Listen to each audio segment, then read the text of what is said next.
नमस्कार दोस्तों, राधे राधे। कैसे हैं आप सब लोग? आई होप आप लोग बहुत ही अच्छे होंगे, स्वस्थ होंगे और मस्त होंगे। जी हाँ, अगर आप लोग मेरे चैनल पहली बार विजिट कर रहे हैं तो चैनल को सब्सक्राइब कर लीजिएगा, बेल आइकन को ऑन कर दीजिएगा और वीडियो को लाइक कर दीजिएगा।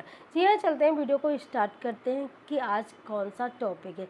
जी हाँ दोस्तों, मैंने कल वीडियो बनाया था कि आंगनबाड़ी वर्कर निकल चुकी हैं धरना प्रदर्शन करने के लिए। 14 अक्टूबर का विशाल धरना प्रदर्शन होगा। जी हाँ, 12 अक्टूबर को निकली थी लेकिन 14 अक्टूबर को अब विशाल धरना प्रदर्शन होगा, जैसे कि जानकारी मुझे मिली। जी हाँ दोस्तों, ये एजुकेटर भर्ती को रोक लगाने के लिए, मानदेय वृद्धि लागू करने के लिए ये जो आंदोलन हो रहा, धरना प्रदर्शन हो रहा, जो हमारी आंगनबाड़ी वर्कर कर रही हैं। जी हाँ, रायबरेली से निकलेगा जुलूस। जी हाँ, इसमें बहुत सारी आंगनबाड़ी वर्कर जो उधर की साइड की हैं होते हुए इधर लखनऊ इको गार्डन पहुँचेंगी। अगर आप भी आंगनबाड़ी वर्कर हैं तो आप भी उनका सहयोग कीजिए, क्योंकि बहुत ही देखिए इम्पोर्टेंट इस ज़रूरी बात है।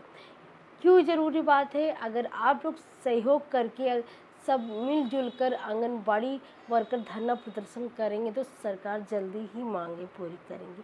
जी हाँ, ये लगता नहीं कि सरकार मांगे पूरी करेंगी, क्योंकि देखिए बहुत दिनों से ये धरना प्रदर्शन चल रहा था लेकिन सरकार इस पे कोई चुप्पी तोड़ने के लिए तैयार नहीं।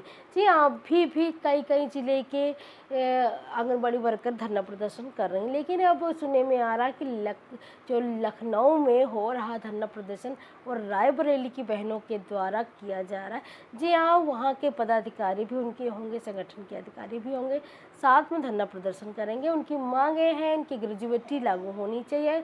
जी हाँ, उन्हें जो सैलरी है, उन्हें जो मानदेय मिलता है वो बढ़ोतरी होनी चाहिए।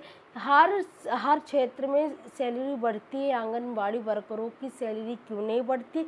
सबसे बड़ा उनका सवाल होता है। दोस्तों, अगर आप भी आंगनबाड़ी वर्कर हैं तो आप लोग सहयोग कीजिए एक दूसरे का। जी हाँ, ये बहुत ही महत्वपूर्ण सूचना है आंगनबाड़ी वर्करों के लिए कि जो रायबरेली से निकल के जो हमारी बहनें आ रही वो गार्डन में वो धरना प्रदर्शन करने के लिए। जी, उनका कहना है कि इस बार सरकार को हमारी मांगें पूरी करनी ही पड़ेंगी। जी हाँ, लगातार उनके प्रयास रहे हैं कि आंगनबाड़ी की जो सैलरी है, मानदेय है, वो वृद्धि होनी चाहिए, लेकिन हमारी जो सरकार है उस पे जूं तक नहीं रेंगती है। जी हाँ, क्यों नहीं रेंगती है? 24 घंटा काम करने, 24 घंटा हो जाते हैं। कैसे 24 घंटा हो जाते हैं? देखिए, पहले तो आंगनबाड़ी वर्कर अपना काम करती हैं, जब छुट्टी हो जाती है तो जो बीओला को काम होता है, कभी पोलियो ड्रॉप लानी होती है, अदरवाइज़ के जो जनगणना की लिस्ट तैयार करनी होती है, ये सारे कामों में लग जाती हैं। जी हाँ, घर जाते हैं, उन अपना रजिस्टर ठीक करती हैं। तो 24 घंटा हो गए कि नहीं?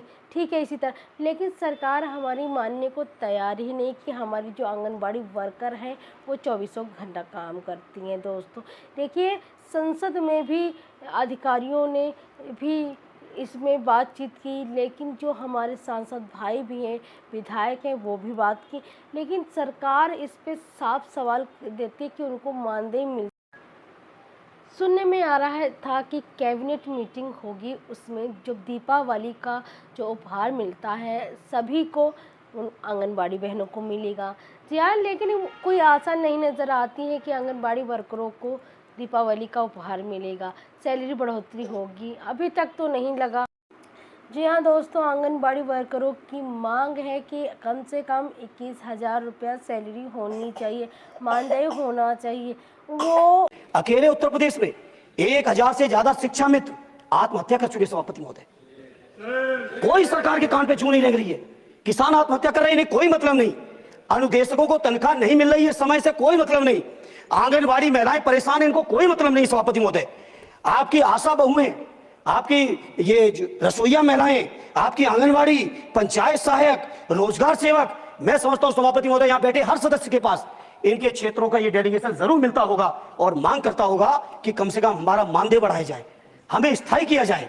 सभापति महोदय, इसके लिए सभापति महोदय मेरी पार्टी के किसी भी मेंबर से हम नंबर कम कर लेंगे, टाइम, मेरा टाइम बढ़ा दीजिए, कोई भी मेंबर हमारे लिए दे देंगे टाइम। इसलिए सभापति महोदय इन सभी समस्याओं के लिए मैं आपसे कहना चाहता हूं कि इनका समाधान करिए, और नहीं समाधान करेंगे तो अभी तो बैसाखी पे बन गए, बिहार और आंध्रा को पैकेज देखे प्रदेश में कितने राज्यों को पैकेज दे पाओगे। अरे वित्त मंत्री जी उत्तर प्रदेश से आते हो, इतना भी हक नहीं कि पूरे बजट भाषण में एक बार उत्तर प्रदेश का नाम आ जाता। इतना अयोध्या से नफरत हो गई, अयोध्या से अवधेश जी क्या जीत गए, आप लोगों को इतनी नफरत हो गई कि एक भी उत्तर प्रदेश का एक बार भी नाम नहीं आया सभापति महोदय। इसे मैं आज इस मौके पर सभापति महोदय देश के गरीबों, किसानों, नौजवानों, व्यापारियों, बुनकरों सभी की ओर से कहना चाहता हूं, यह बजट देश विरोधी बजट है। कुछ समस्याओं के लिए सभापति महोदय संवेदनशीलता के साथ मैं कहूंगा सरकार को विचार करना चाहिए। श्रद्धेय नेताजी जब रक्षा मंत्री थे, उन्होंने व्यवस्था दी थी कि देश के अंदर जो भी सैनिक शहीद हुए हैं उनको ससम्मान उनके घरों पे जाके राष्ट्रीय सम्मान के साथ उनकी अंत्येष्टि हो। मैं उन्हीं की परंपरा को आगे बढ़ाते हुए एक और मांग करता हूं सभापति महोदय कि जो हमारे शहीद जिनकी अंत्येष्टि स्थल जहां कहीं भी बना हो, जिस भी परंपरा से बना हो, अरे आपको कुछ नहीं पता है, अरे यही तुम्हारे सैनिकों के लिए यही तुम्हारा भाव है। सभापति महोदय, आप बोले। सभापति महोदय, मेरा अनुरोध है अग्निवीर की योजना खत्म की जाए। ये 4 साल के सैनिक से देश की उतनी मजबूत रक्षा नहीं हो सकती। नौजवानों को गुमराह करके केवल 4 साल, उन्हें दो ना 60 साल तक रिटायरमेंट, 4 साल बाद तो कहां नौकरी ढूंढेंगे। इसे मेरी मांग है अग्निवीर की योजना खत्म की जाए। साथ ही साथ मेरी एक मांग और है कि जो शहीदों की शहादत स्थल है उसको शहीद स्थल के तौर पर डेवलप करने के लिए केंद्र सरकार को अतिरिक्त बजट देना चाहिए। मैं नहीं समझता हूं इसमें किसी को कोई दिक्कत होनी चाहिए। इसी तरह सभापति महोदय, बातें बहुत लंबी लंबी की जाती हैं, थोड़ा सा मैं अपने क्षेत्र के बारे में कहूंगा। आदरणीय हमारे नेता माननीय राममूर्ति वर्मा जी ने भी कहा है, माननीय लालजी वर्मा जी ने भी, जो बाढ़ की समस्या है, जो समस्या बिहार में है नेपाल से पानी छोड़ने की, वही समस्या उत्तर प्रदेश की भी है। और विशेषकर पूर्वी उत्तर प्रदेश में अगर आप चलिए तो खीरी से शुरू करेंगे, पीलीभीत खीरी से लेके पूरा आप चले जाइए और एकदम कुशीनगर बॉर्डर तक, बिहार बॉर्डर तक पूरी की पूरी समस्या है। घाघरा जब आती है तो मैं समझता हूं इन जिलों के लाखों लोगों को तहस नहस करके चली जाती है। जितना विकास होता है सभापति महोदय, बरसात के समय वो सारा का सारा विकास पूरी तरह से खत्म हो जाता है। इसे मेरी मांग है केंद्र की सरकार से कि बजट आप पास कर रहे हो तो कम से कम उत्तर प्रदेश इतनी नफरत ना करो। 2 बार तो उत्तर प्रदेश की दम पे ही बैठे थे, और तब भी ये वित्त मंत्री जी हंस रहे हैं, इनके भी आता है, बाढ़ तो जाती होगी महाराज, बचता तो नहीं होगा, कुशीनगर बचता नहीं होगा, आपका मऊ बचता नहीं है, आजमगढ़ बचता नहीं, अम्बेडकर नगर बचता नहीं, बहराइच बचता नहीं, खीरी बचता नहीं, श्रावस्ती बचता नहीं, पीलीभीत बचता नहीं, बलिया बचता नहीं है, कुशीनगर बचता नहीं है, गोरखपुर बचता नहीं है। इतने जिले तो हमारे उत्तर प्रदेश के प्रभावित है। तो बिहार की तरह से एक विशेष पैकेज हमारे उत्तर प्रदेश के लिए भी दे दो। कम से कम इतना तो कहने की हिम्मत रखो, केवल चीखने के लिए बैठे सबके सब। सभापति महोदय, दूसरा एक मैं बात, हमसे पूर्व जो सांसद रहे हमारे आजमगढ़ के, बड़ी लंबी लंबी बातें की, गोरखपुर से आजमगढ़ होते हुए बनारस तक का हमने रेलवे लाइन स्वीकृत करा दिया।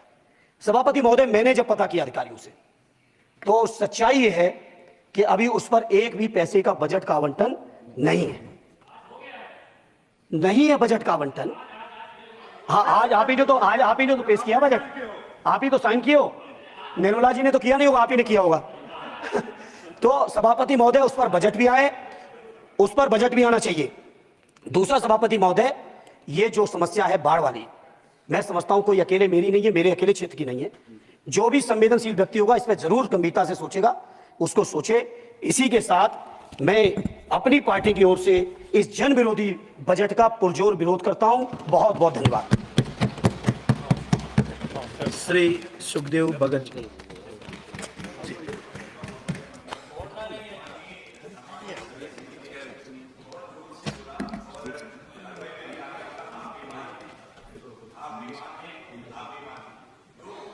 असंसदीय है मान्यवर, मेरा निवेदन रहेगा, वैसे तो भाषा शैली हमें सभी को ठीक करनी चाहिए, लेकिन ये अगर कहीं ये शब्द आ गया हो,